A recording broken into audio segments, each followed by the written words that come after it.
presentation on the fund balance review presented by our very own Stacy O'Connor, Assistant Superintendent for Finance and Operations. Okay, they're going to be dropping the screen, so if everybody can come down. I'm going to stay up here because I'm going to control it from here. Thank you.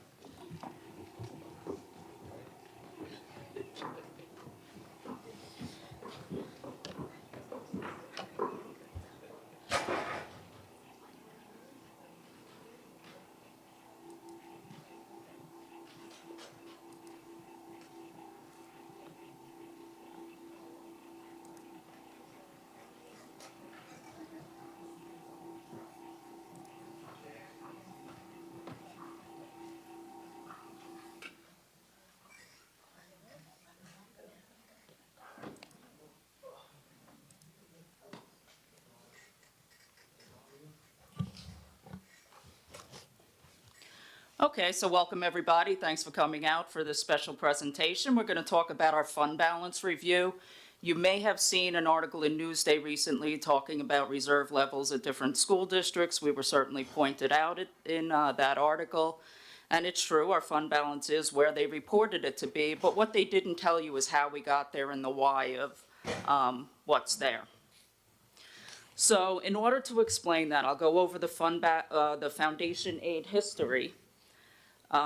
Just a brief history. It has a complicated past, and that alone could be its own presentation. But to understand where we are, we have to understand what happened with foundation aid. We'll also look at our actual revenue, both in foundation aid and stimulus funds. Then we'll look at the fund balance level as well as how we are using that increased revenue.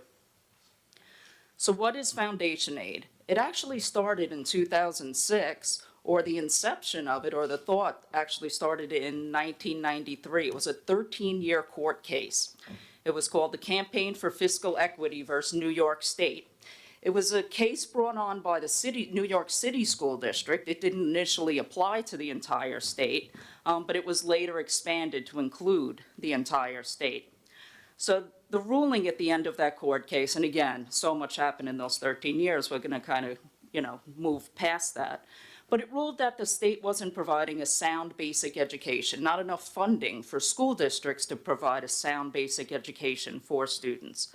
So as a result of that, they had to come up with a funding method or methodology so they could provide that sound basic education.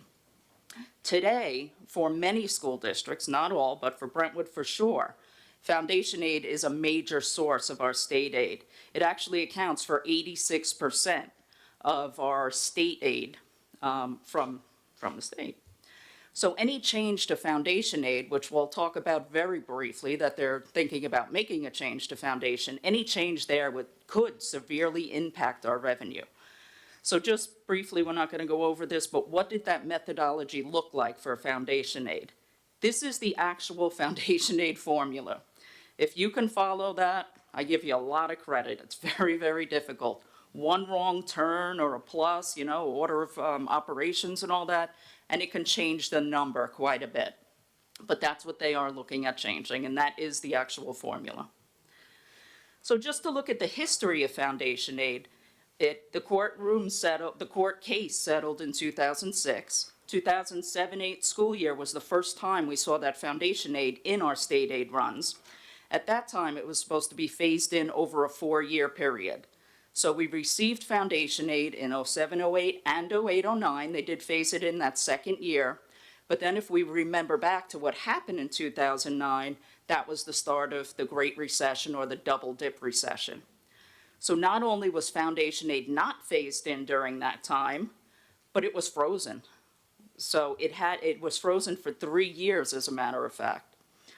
And then in 2011, to make matters worse, we weren't getting any additional foundation aid. The property tax cap started, so we were limited on the tax levy, what we could raise. So it was a double hit to revenue for school districts. 2013, we started to come out of it. Through 2019, there were increases to foundation aid, and this is statewide for all school districts. But the state wasn't following the formula. Each year, they would come up with different ways to assign foundation aid to school districts. In some years, they had like 3 different levels, and if you met the requirements of level A or B or C, you got a different amount of foundation aid. In some years, it was up to 10 different categories of where you could fit into foundation aid. So it was all over the place. So they were calling it foundation aid, but in reality, it wasn't. 2020, we start off in the budget season. The governor releases a budget in January of that year. So in January of 2020, we received an estimate of state aid. It doesn't finalize until April of 2020, but our estimate in January of 2020 was we were going to increase roughly $10 million. History shows that what the governor's budget comes out to be in January, then they negotiate until April 1st, and we usually get a little bit more. So we thought that was a very positive year. We were looking pretty good, and we were making plans. Then remember what happened in March of 2020. COVID hit. And by the time April 1st came and we got our foundation aid, our final foundation aid, it actually went down again. So that was another rough year. So that was a $10 million swing that we had to then figure out our budget within only, a week of, finalizing the budget based on the state's deadlines. Then if we look to 21 to 24, Governor Hochul comes in, and her priority was to fully phase in foundation aid, and she did live up to that. So those are the years we're going to talk about and look at how that impacted our reserves. That's when we received significant amounts of foundation aid each of those 3 years. Just to keep moving forward, 24, 25, they sort of follow the foundation aid formula, but they're making adjustments again. One of those boxes in the formula that I showed you was the inflation factor. Well, they didn't use the full inflation factor. Inflation rose 4.2% based on how they calculated in that formula, but they only phased in, I believe it was 2.8%. So they shorted all school districts in the state that 1.5% or so. And in 2024, they're reviewing the foundation aid. So who knows what changes will be made moving forward. So if we look in actual numbers, what has our foundation aid been? You could see the chart starts, I know it's a little hard to see, but you could see the trend. The chart starts with the 2008-9 school year. It was relatively flat when it was frozen. It started to go up a little bit. And then you see the last 3 years, it goes up very, very quickly. And those are big numbers that we're talking about. It's very hard for a school district to responsibly spend that much money that quickly. On top of our foundation aid growing that quickly, we were also giving stimulus funds, COVID stimulus funds.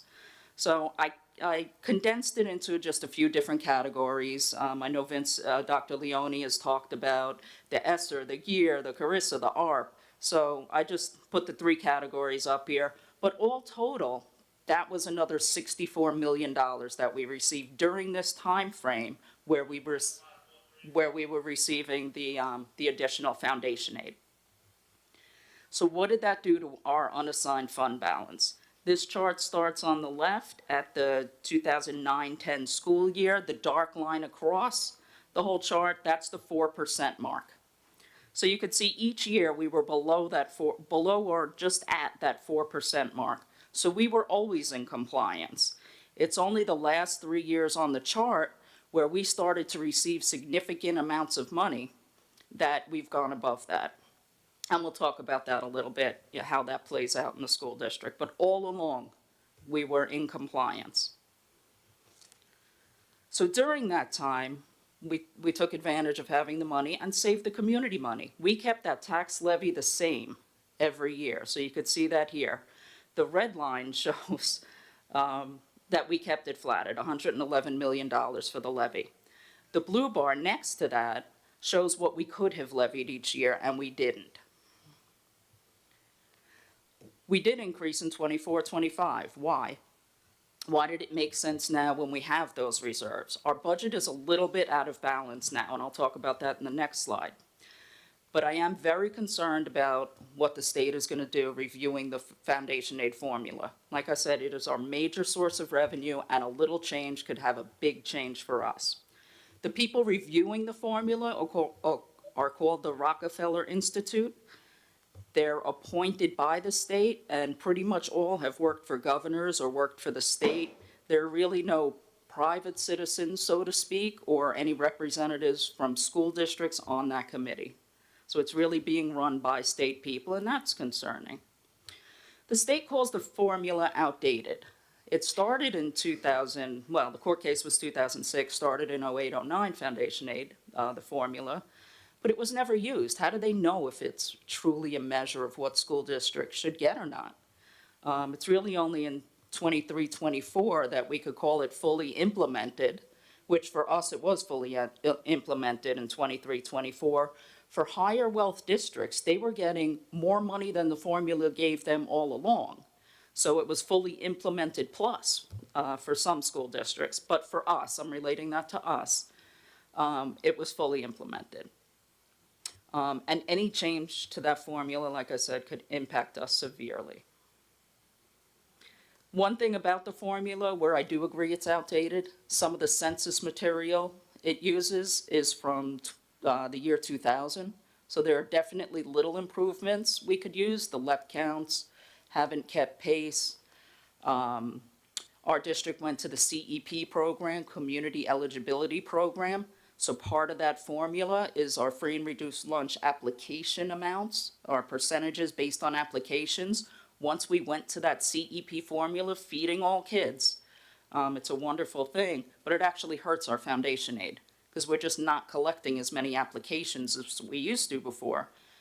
There's less of an incentive for families to submit those applications, but they are very, very important to us because not only can that impact our foundation aid, it impacts our grants as well. It makes us less competitive in grants because we don't get enough applications.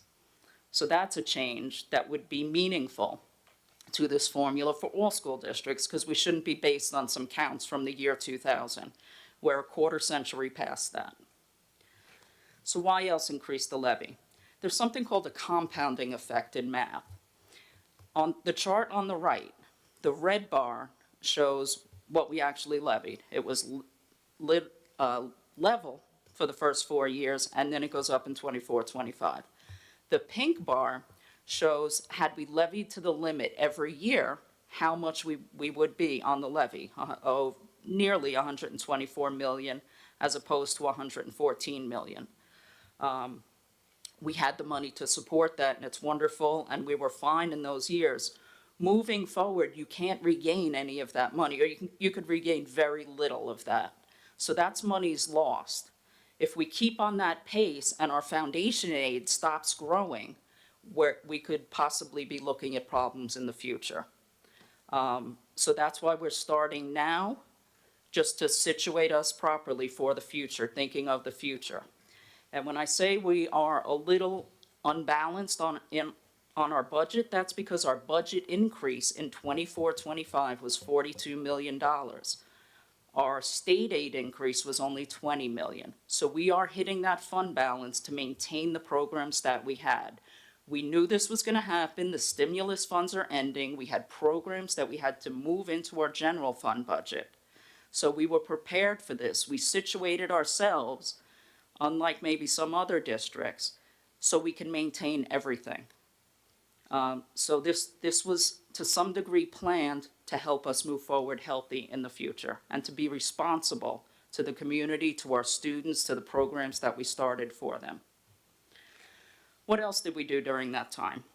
We took some of the excess funds or the extra funds we received and we lowered debt service. Debt service you can compare to a mortgage on your house. If you can prepay that mortgage, you can lower the interest payments that you're paying. So we actually paid off some of our debt service. Debt service is what we pay on the construction that we've done from borrowings years ago. We haven't done a recent borrowing. You could see that. These are the actual numbers that we'll be paying in debt service moving forward should we not borrow anything else. And right now there's no reason to. So although what we have to pay out to debt service to pay back our loans, the state is still going to aid us as if we're paying that interest. So this is actually positive cash flow in this area. So it's paid off, we're not making the payment, but we are still going to get the state aid on it. What are some of the other uses of our increased funds? This has been covered in a lot of different presentations. It's a summary. It is by no means an all-encompassing list.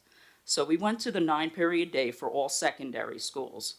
We have the whole Graduation Plus initiative, which is numerous programs, college credits, and just wonderful things that we're doing for our students. We have the cosmetology lab. We completely renovated the automotive lab. It's all Snap-on tools, all top of the line. Aqua sports in all classrooms, laptops for students, all students, textbooks and other instructional materials, and that is numerous. There is a lot in each category here. Both the libraries in this school were renovated. We took care of a middle school. We're doing the freshman campus this summer.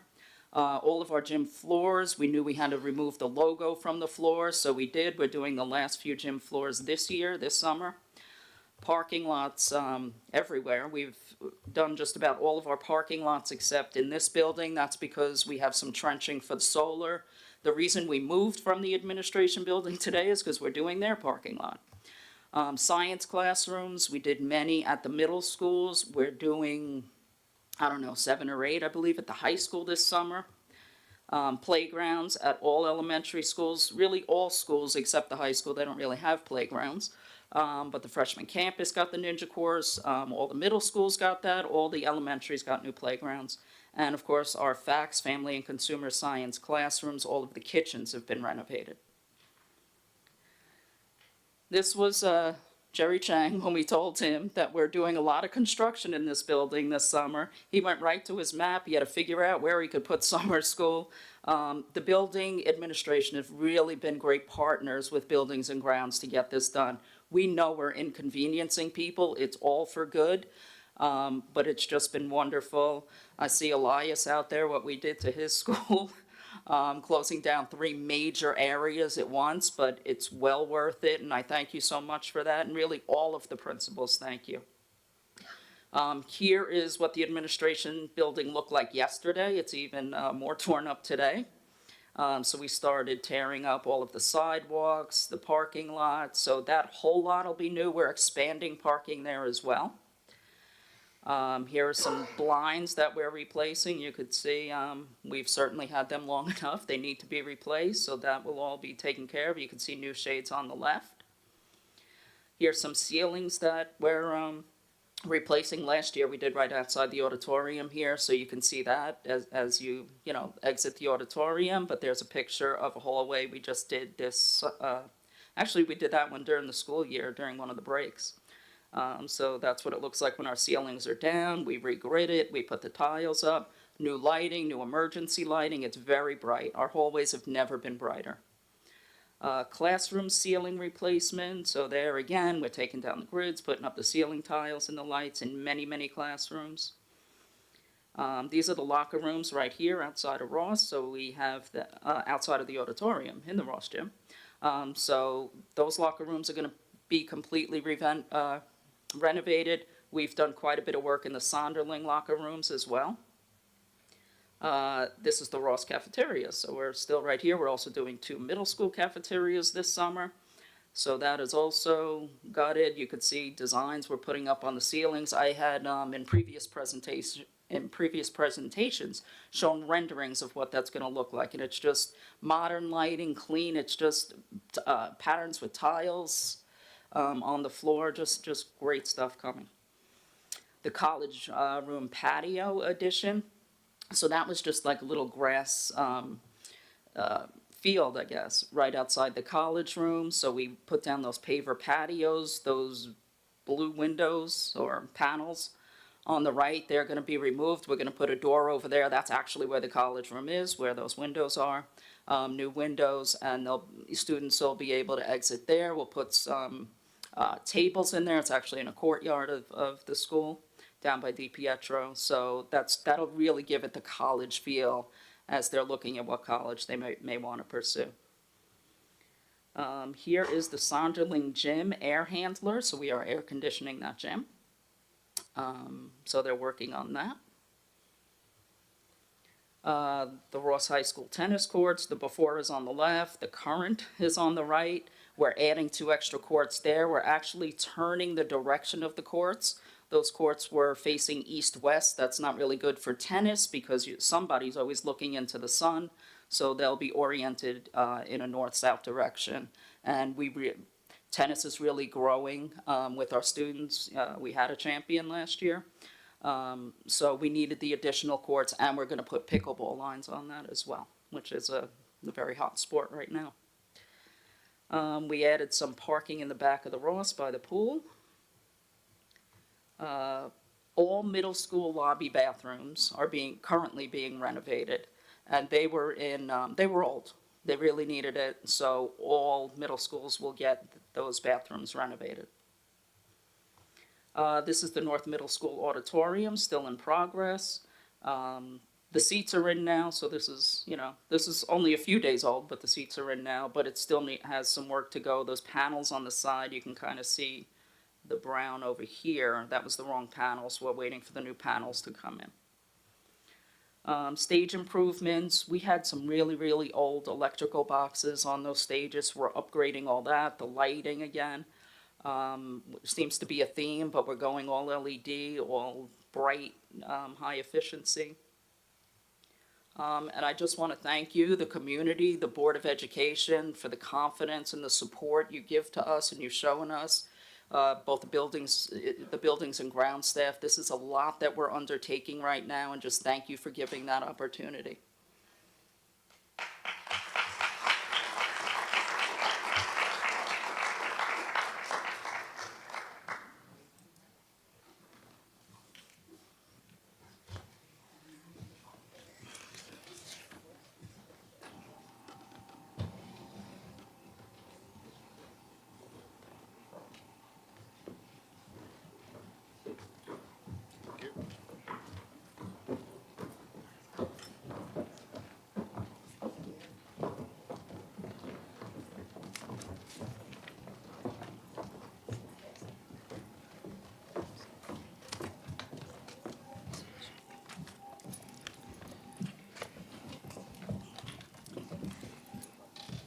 Thank you, Stacy, for that presentation, and very informative. It's one thing to know that it's happening, but to see the renderings and the pictures of actually what's been told to the board and to the community, to see it actually happening, it's really impressive. And please extend our gratitude to the Buildings and Grounds crew. We know that they're hard at work. I know it's hot out there in the buildings without the air, so we definitely appreciate all that they're doing to ensure that our campus is lovely for all. Thank you. You're welcome. Okay. Questions on agenda items? Andy, I'm going to assume this is yours. Yes. Yeah, we did. Okay. You have questions on B2I, B2Z, Z. Z as in zebra, Zebra. D1G, and D1H. All right.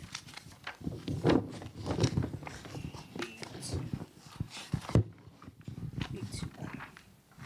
New and/or revised policies, regulations. What's your question, sir? I'm trying to find it. There's a lot of pages here. It's page 4.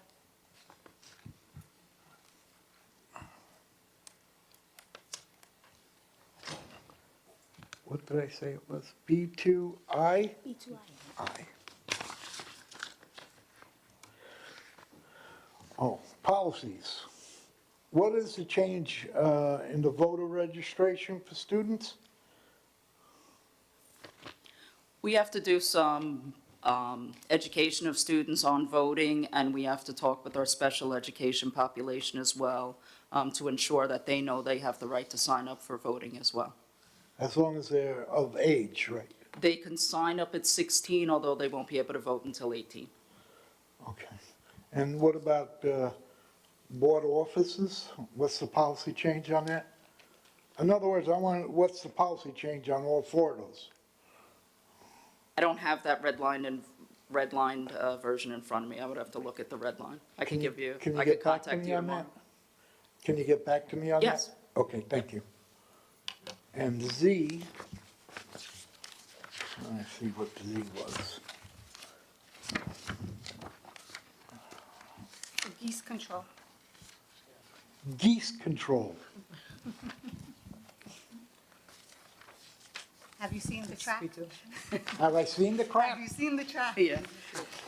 I remember when we used to have kites that we would put up and it was geese control.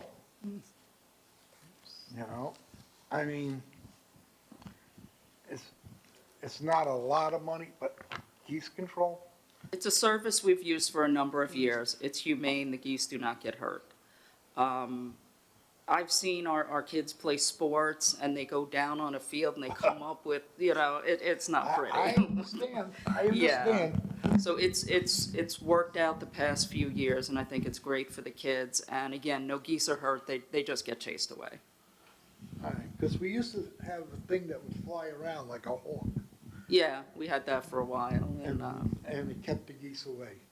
But I don't know what the cost was of that compared to, yeah, it just, yeah, do we want to hire somebody to fly a kite for, because you have to stay out there a while, with the kite before they learn, and you have to keep doing that, and then you have to go to school. Even if you hire one person to do that full-time, it's more than the geese control.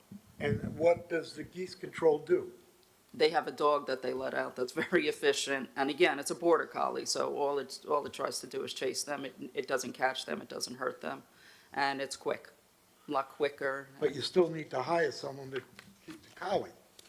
Well, it's a contractor, so it's not like we're hiring a person to fly a kite. That would be their full-time job, and it would cost more than this.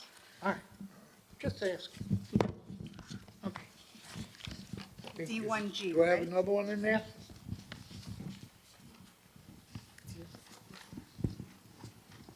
The approval for legal defense, Wait, what was number? page 20. 20. I think that's the lawsuit, right? It is. Okay. Can you explain that to me? What the lawsuit's about, or can we? We're not at liberty to discuss pending legal matters.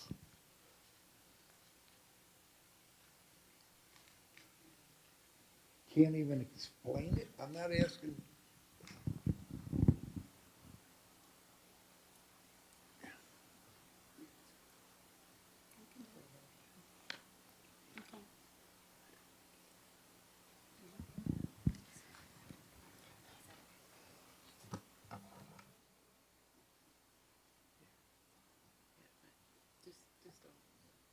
I'm sorry, Andy, we can't. Okay. Gotta ask the question. We appreciate it, and if we could answer it, we would surely do so. I think there was two on that, wasn't there?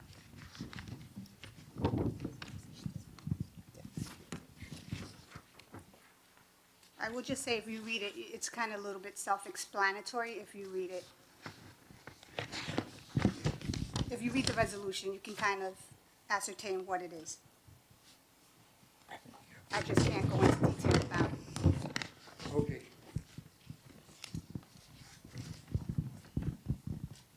Is that all I have? I think it was the same thing for D1H. Yeah. Yeah. Same thing. Sorry. I wish I could give more. Sorry. Okay, we're going into B1, financial reports. The June 2024 financial reports will be submitted at the August 2024 meeting. This is necessary as the Assistant Superintendent for Finance and Operations prepares to close the fiscal records for the 2023-2024 school year. Consent agenda. Be it resolved that the following items be approved. B2A through B2AA. We have to make a motion first, no? Yes. Somebody. I need a motion. Motion. Motion by Brandon Garcia. I need a second. Second. Second by Maria Malave. All in favor? Aye. I will abstain due to my husband being on the agenda on the 2E for an B2E as an election inspector. Thank you. Thank you for that transparency, Julie. Noes? So moved. Be resolved that the following items be approved, C1A and C1B. I need a motion. Motion. Motion by Cindy Safari. I need a second. Second. Second by Hassan Ahmed. All in favor? Aye. Noes? Abstentions? So moved. D1A, appointments, resignations, and leaves, certificated personnel. Be it resolved that upon the recommendation of the Superintendent of Schools, the Board of Education hereby approves the certificated personnel action report contained in the board packet for the July 18th, 2024 board meeting. I need a motion. Motion. Motion by Brandon Garcia. I need a second. Second. Second by Maria Malave. All in favor? Aye. Aye. Noes?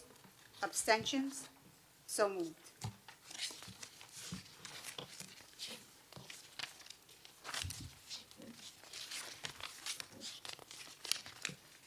D1B, appointments, resignations, and leaves, non-certificated personnel. Be it resolved that upon the recommendation of the Superintendent of Schools, the Board of Education hereby approves the non-certificated personnel action report contained in the board packet for the July 18th, 2024 board meeting. I need a motion. Motion. Motion by Eileen Harmon. I need a second. Second. Second by Brandon Garcia. All in favor? Aye. Noes? Abstentions? So moved. D1C, Administrative Table of Organization, Principal Secondary. Be it resolved that Elias Mestizo is hereby appointed to a 3-year probationary term from July 1st, 2024 through June 30th, 2027, as principal at North Middle School in the tenure area of secondary principal at a rate of compensation set forth for the position in the BIPSO collective bargaining agreement. I need a motion. Motion. Motion by Hassan Ahmed. I need a second. Second. Second by Maria Malave. All in favor? Aye. Noes? Abstentions? So moved. Congratulations, Elias.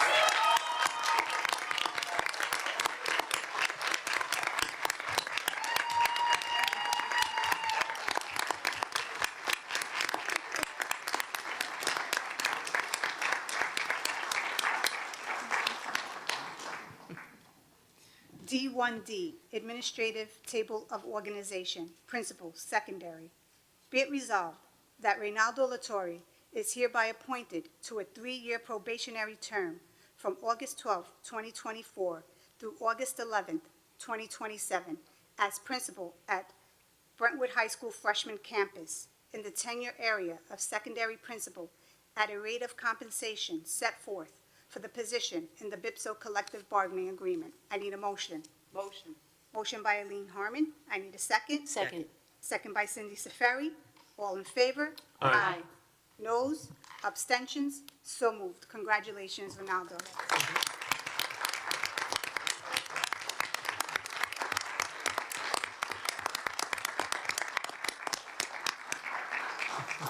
Welcome to Brentwood.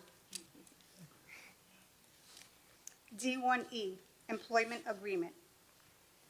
Be it resolved that upon the recommendation of the Superintendent of Schools, the Board of Education appoints Kevin O'Reilly, effective July 1st, 2024 through September 2nd, 2024, to provide support services to the incumbent Coordinator of Health, Physical Education, and Athletics, and thereafter as Interim Coordinator of Health, Physical Education, and Athletics, effective September 3rd, 2024, until the position is filled in accordance with the education law and board policies and procedures.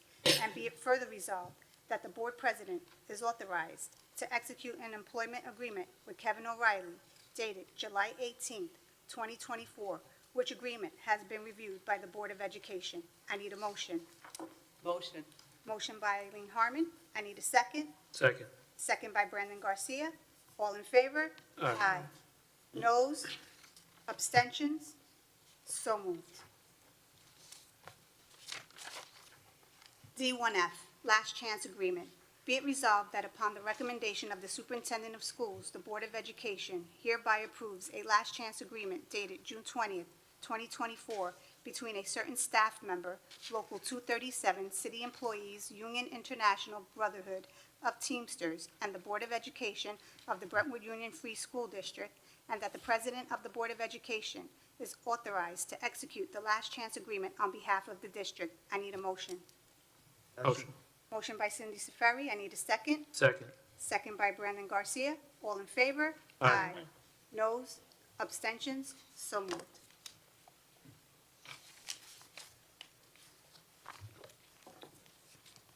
D1G, Approval for Legal Defense. Be it resolved that the Board of Education approves the following. Whereas, in accordance with Education Law, Section 3811, and/or Public Officers Law, Section 18, as well as under any other applicable legal or insurance policy provisions, James Moore, Mr. Moore, as the husband of deceased board member G. Paula Moore, Mrs. Moore, and executor of Mrs. Moore's estate, has submitted a timely written request for legal defense and indemnification regarding an action titled Tracy Hudson and William King Moss III, Plaintiffs versus the Board of Education of the Brentwood Union Free School District, and both individually and in their official capacities, Cynthia Seferi, Robert Feliciano, G. Paula Moore, Julia Burgos, Simone Holder Daniel, Maria Gonzalez Prescott, Eileen Felix, Richard Lochner, and Francisco Herrera defendants. Whereas there are allegations in the above-mentioned legal action arising from performance of Mrs. Moore's exercise of her official duties and responsibilities, and whereas Mr. Moore does not waive any rights that he may have to challenge any aspect of this legal action, including but not limited to improper service of the legal action, and now, therefore, be it resolved that the Board of Education hereby designates the law firm of Bond, Schoenig and King, PLLC, or the law firm of Ingerman and Smith, or a law firm designated by NYSERD to represent in the above-mentioned legal action. I need a motion. Motion. Motion by Brandon Garcia. I need a second. Second. Second by Julia Burgos. All in favor? Aye. Noes? Abstentions? So moved. D1H, Approval for Legal Defense. Be it resolved that the Board of Education approves the following. Whereas, in accordance with Education Law, Section 3811, and/or Public Officers Law, Section 18, as well as under any other applicable legal or insurance policy provisions, James Moore, Mr. Moore, as the husband of deceased board member G. Paula Moore, Mrs. Moore, and executor of Mrs. Moore's estate, has submitted a timely written request for legal defense and indemnification regarding an action titled Dawn Marie Seeley and William King Moss III, Plaintiffs versus the Board of Education of the Brentwood Union Free School District, and both individually and in their official capacities, Cynthia Seferi, Robert Feliciano, G. Paula Moore, Julia Burgos, Simone Holder Daniel, Maria Gonzalez Prescott, Eileen Felix, Kevin Coyne, Richard Lochner, Andrew Zewert, Jamie Totaro, and Laura Haggerty, defendants. Whereas there are allegations in the above-mentioned legal action arising from the performance of Mrs. Moore's exercise of her official duties and responsibilities, and whereas Mr. Moore does not waive any rights that he may have to challenge any aspect of this legal action, including but not limited to improper service of the legal action, and now, therefore, be it resolved that the Board of Education hereby designates the law firm of Bond, Schoenig and King, PLLC, or the law firm of Ingerman Smith, or a law firm designated by NYSERD to represent the district in the above-mentioned legal action. I need a motion. Motion. Motion by Julia Burgos. I need a second. Second. Second by Cindy Seferi. All in favor? Aye. Noes? Abstentions? So moved. Use of facilities, D1I. Be it resolved that upon the recommendation of the Superintendent of Schools, the President of the Board of Education is hereby authorized to grant an exemption to the Board of Education Policy 1500 regarding use of school facilities. This exemption waives the weekend building usage fee for Brentwood Cheer and Football, allowing them to hold a car wash fundraiser on Saturday, August 17, 2024, from 9 a.m. to 3 p.m. at North Middle School. I need a motion. Motion. Motion by Aileen Harmon. I need a second. Second. Second by Maria Malave. All in favor? Aye. Noes? Abstentions? So moved. E1, items for information. E1A, student enrollment figures. As of May 31st, total enrollment, 18,118. As of June 28th, 2024, our total enrollment was 18,044. Can you repeat that, please? Our figures for May 31st, 2024 was 18,118. At the end of June 28th, our enrollment was 18,044. Good? You set? Yes, thank you. Okay, thank you. The June special education enrollment figures will be submitted at the August 2024 meeting. F1 through 6 miscellaneous items, 1 board action memos, 2 principals reports, 3 SLT meeting minutes of June 17, 2024. Number 4 is ELT meeting minutes of May 31st, 2024, and June 14th, 2024. Number 5, the following policies and regulations are being presented to the Board of Education for information only. Policy number 9520.6, lactation policy.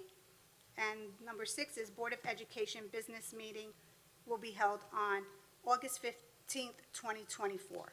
August 16th? 15th, 1-5. Thank you. You're welcome. G1A, old and new business. Wanda? So good evening, everyone. And as you can tell, our district never stops, right? We're always working here. And thank you, Stacy, for the wonderful presentation and also for ensuring the financial health of our district. She's so committed to the district, and she knows all the numbers. We have a math teacher here, and I'm sure that he was trying to figure out the formula. I know that he was trying, right, Alejandro? I knew that. Very nice. All right, so as I said, we never sleep, and just we have a few things here that I want to share with you. Our summer enrichment programs began last week, and we welcome more than 2,000 students. They're participating in many, many activities, from reading and math to music and the art of self-care. Today, in one of our programs, students were extracting the DNA of a strawberry. And in another program, they were learning how to determine the age of all the trees that they were experimenting there. So it's very impressive, and they're learning many, many things. And Dr. Guerrela is there, and I'm sure that we are going to have many researchers soon out of these programs. Also, every student received a backpack with school supplies, and on Fridays, they have what we call ice cream. They need to have ice cream, so they had ice cream also. Every Friday, we have that.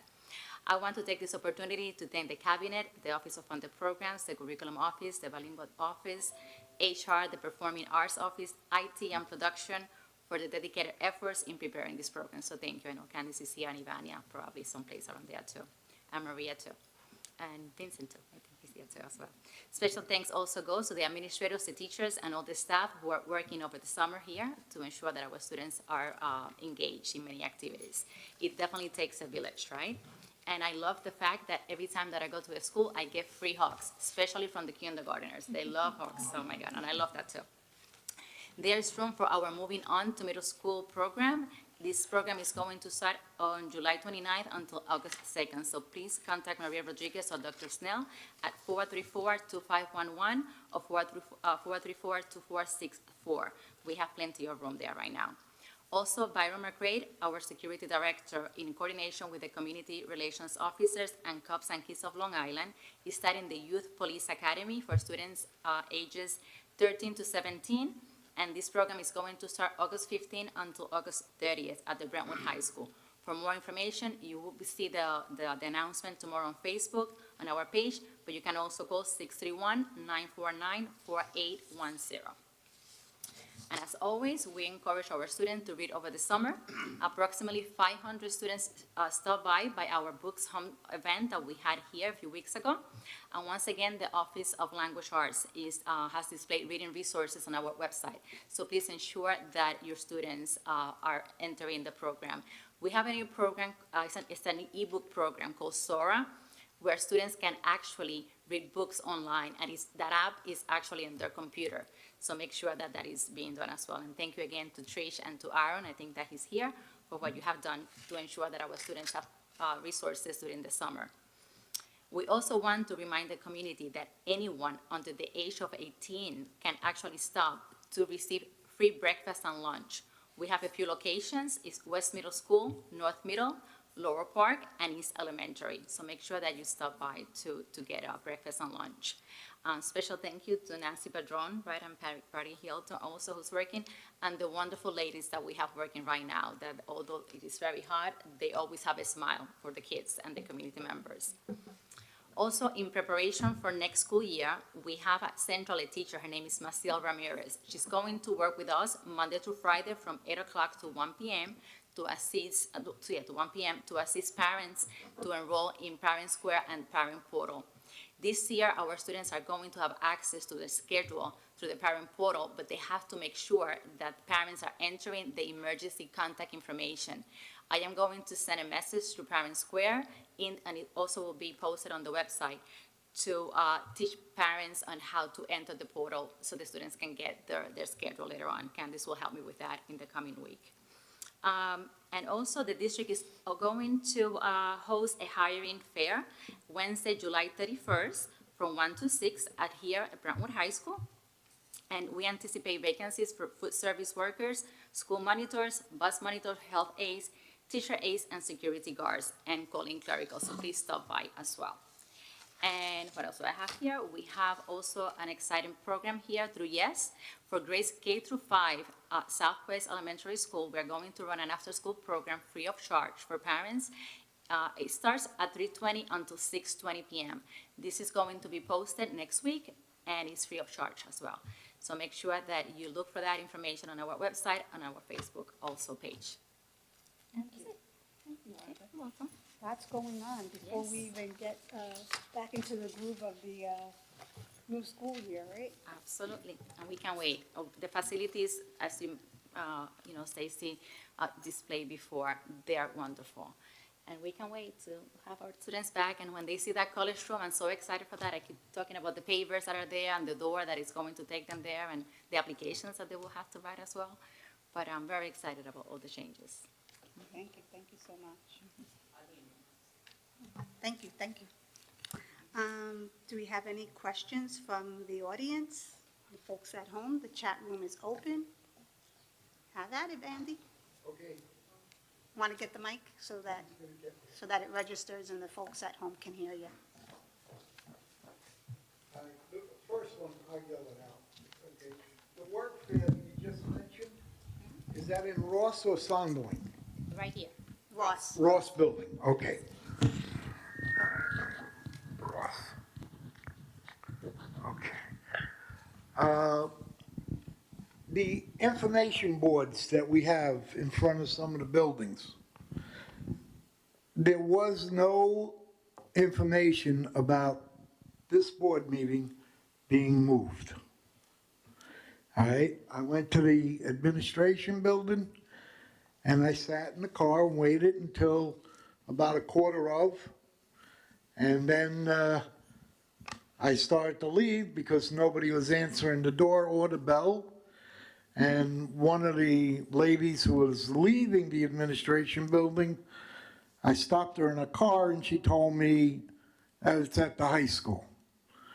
Now, we get notices of the meeting, but we also should get notice of where the meeting is. And some of the people in the community don't go onto the school websites, all right? But they'll drive by and see those signs. There's not one thing on any of those information boards about a school board meeting. Okay, we'll make sure that going forward, we correct Yeah, that. I mean, I'm just trying to help you, all right? It's a fair Because point. It's a fair point, and a car that drives by should, oh, there's a school board meeting. fair point. Let me go and see it. Fair point. Also, the one in front of the administration building, I know we put it up in quick times, but it's gotta be higher. Because it's blocked by the fence. All right, it's gotta be above the fence line. All right, so that people who are driving or who stop at the BYA light can say, oh, this is what's happening, here you go. Just a thought, just throwing out ideas Thank you. like I normally do. All right. The athletic, Kevin O'Reilly's temporary position. Have we started the interviews for this other position? We just posted. So they're still waiting applications. When it closes, then the interview process. And what's that timetable? 2 weeks, right now, we're, maybe in another 2 weeks. I can't hear you. 2 weeks. 2 weeks? And then that's when interviews start, 2 weeks, yes, and interviews will start then. okay?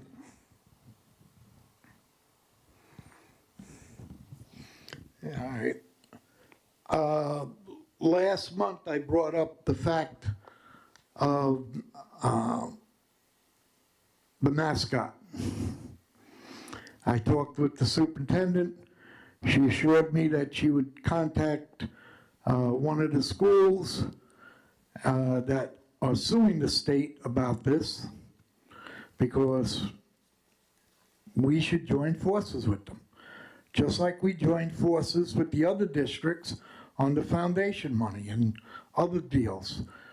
We're not doing that. I don't know what it cost us to remove some of the logo information, but it's costing us. And it's going to continue to cost us. So I'd like to know, did you contact any of the schools? I contacted a few schools, Sandy, yes. And what was their, the ones that are suing the state? At this point, they can't discuss anything regarding any kind of litigations. You can't discuss They what can't was, discuss, no, they cannot discuss that. And we can either, anything that has to do with litigation, we cannot discuss it. can you tell me what schools you contacted? I contacted, yes, I can, Massapequa is one of them. Mm-hmm. Yes. Okay, well, I put in a FOIL because the answer that I got from you guys last month was not a very good answer. That we have no records for 111 days on this program. But yet, we're spending money. We have no directive, we have nothing from the state telling us what to do, how to do it, what programs they're gonna cut, anything. But yet we're spending money with no direction from the state. I have foiled our assemblywoman and our state senator, okay? I'd like some information about it. There's gotta be a reason, all right? And I mean, it might not be important to some of you, but it's important to me and a lot of other people. All right? There's programs that are going on that the state is saying, well, we're not going to give you money. I don't know if it's foundation money or changing the formula or whatever, but whatever they do will affect us. And that's not right, since we have, according to the FOIL, no directive from them. How do we know we got to take off the little feather in the bee? How do we know we got to do that? Well, there was some directive. No, there wasn't. There's a letter that we received. Relax. Go ahead. If you want an answer, Go ahead. I'm saying go ahead. Andy, we're gonna start this off with respect. I- I'm just, Have I shown disrespect? you're raising your voice, and I'm on the microphone. well, then pull it away. Because I'm gonna speak the way you speak to me. Go ahead. Okay? I want a level of respect. We're gonna We're gonna have an exchange of respect, Please, correct? go ahead. Okay, I'm setting the groundwork for what's gonna happen. We received, as a district, some guidelines, which one of the very specific things was we had to remove the feather. That's no question about it, because it does relate back to indigenous individuals of indigenous descent. It's part of what they consider, part of who they are, is representation of their culture. So it's not a debate whether we can have a feather or not, it's the directive, we have to remove the feather. So even if we had to be, any semblance of a feather anywhere is a violation of what they are providing to us, the limited guidelines that they're giving us. As you know, in the years past, and you sat on this board, the state gives a directive. It's a directive. There's not much of a question whether or not we need to comply. As Stacy mentioned, 86% of our foundation aid, this district relies on that foundation aid. It's not a question of whether we want to do something or not. If the state requires it, we have to fall in line if we want to receive our 86%. And it's just that simple. It's simple and it's not, right?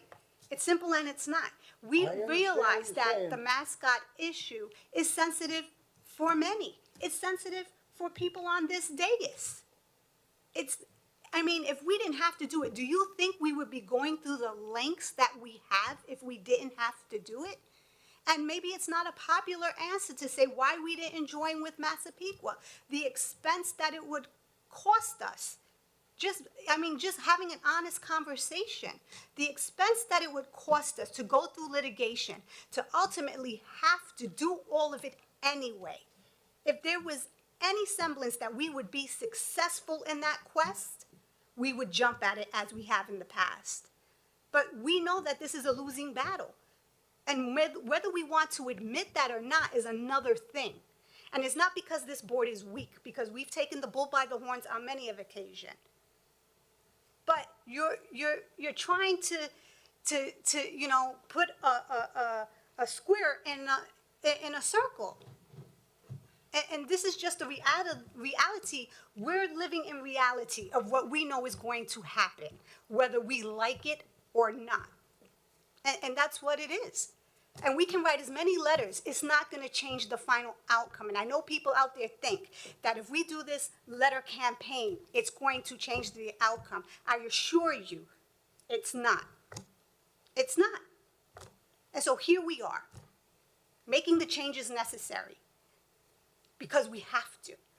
It's like you said, it's costing us. We're not getting reimbursed. The state has already said this. They're not going to reimburse us. Well, what was it, 20% perhaps, maybe? Perhaps 20% they'll reimburse us. What does that mean? What does that really mean for a district our size? We know we're going to be in the red on this. We know it. It's devastating for all of us to have to even have these conversations. Do you think we want to sit here in front of the community and say, hey guys, we have to change our logo, the very identity that our community was built on? It pains us. It's not for a lack of we don't want to try.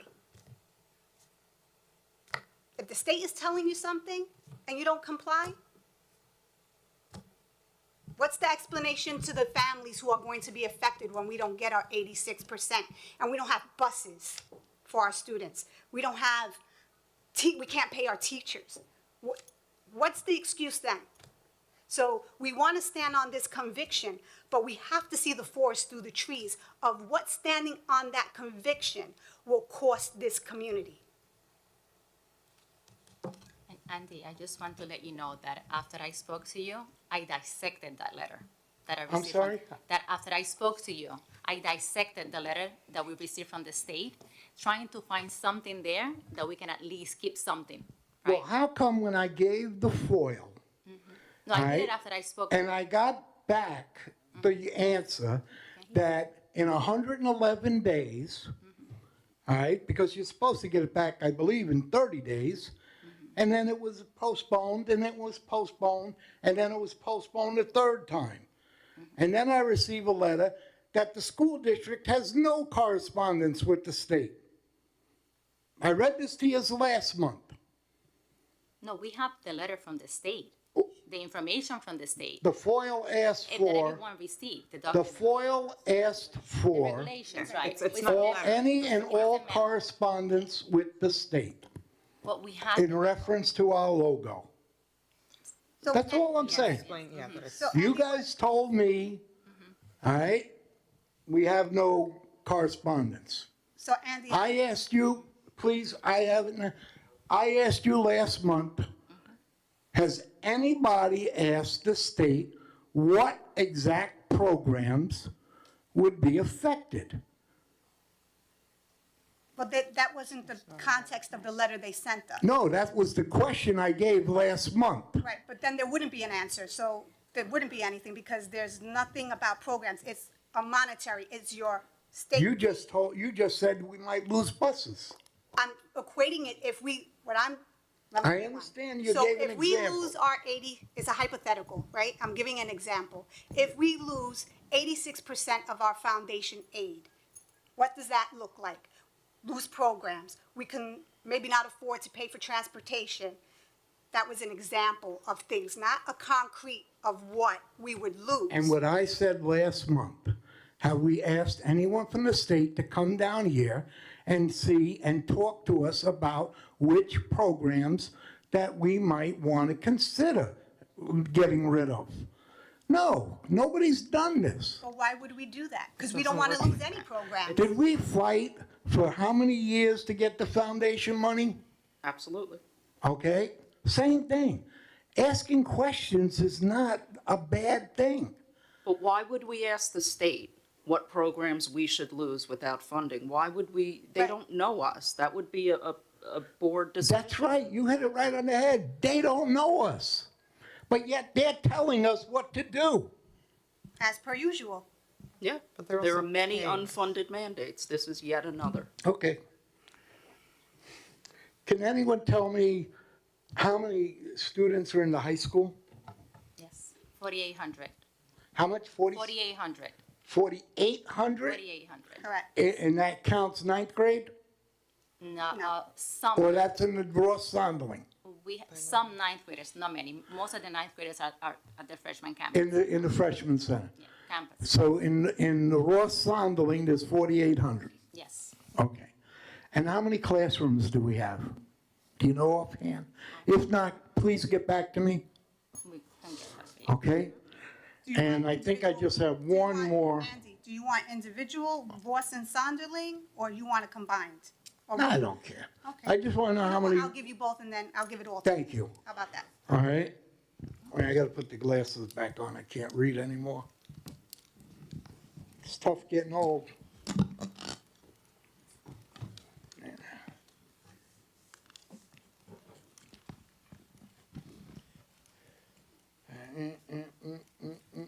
Nope, that's it. Thank you for your time and your service. Thank you, Andy. Do we have any other questions from the audience or at home? No?